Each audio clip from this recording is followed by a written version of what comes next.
This is the Renault Zoe. A few months ago I had the privilege of testing the BMW i3 electric car. This is Renault's offering. It's the last model, it's not the newest model from 2016, so it doesn't have as much range as the new model. But having said that, I've done 89 kilometers and I still have 60 kilometers left in the battery, so that's not bad really.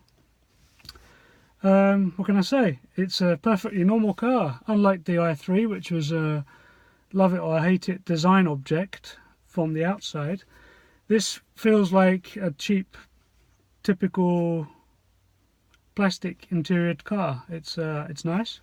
Has all the toys in a center console as you'd expect. Bluetooth, connect your phone up. Navigation, bits and pieces. Rear camera for reversing. Cruise control is oddly enough on the center console. The switch for cruise control. Why it's not on the steering stalk, I don't know. Anyway, space, yeah, it's quite roomy.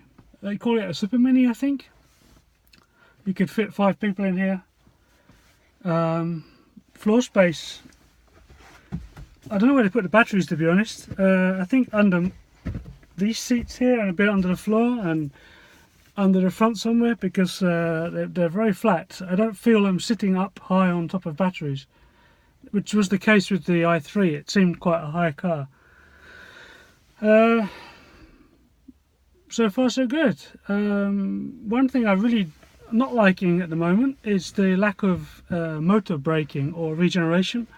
I'm having to use the brake far too much. On the i3 you hardly touch the foot brake. You just come off the throttle, the motor starts to brake, it starts regenerating, and the harder you come off the throttle, the harder it regenerates, and it stops the car basically. This, you come off the throttle, it coasts. It's regenerating, I can see regeneration, but I'm still braking like I'm in a conventional car.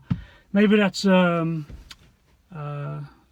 conscious decision by Renault to woo over conventional car drivers, that it feels like a conventional automatic car when you're driving, except you've got no gears, of course. It's just push and go. Acceleration isn't as quick as the i3. I didn't expect it to be. The i3 has a 170 horsepower motor, I believe. I'm not sure what this has. It's brisk. It's really brisk. It pulls away from the lights quickly. Around town it's nippy. The i3 got to 90 before you could even blink. This is like 80. And the same sort of time period. That's about it for the moment. Driving options. There's an eco button down here. So far all I've noticed is switches the air conditioning down and limits the throttle. It's feels like you floor the throttle and it only goes up to the green zone. It doesn't go into the hard acceleration zone. I'll try that tomorrow to see if it makes any difference on the range. So far so good. I'm enjoying it. Another comfortable drive in an electric car.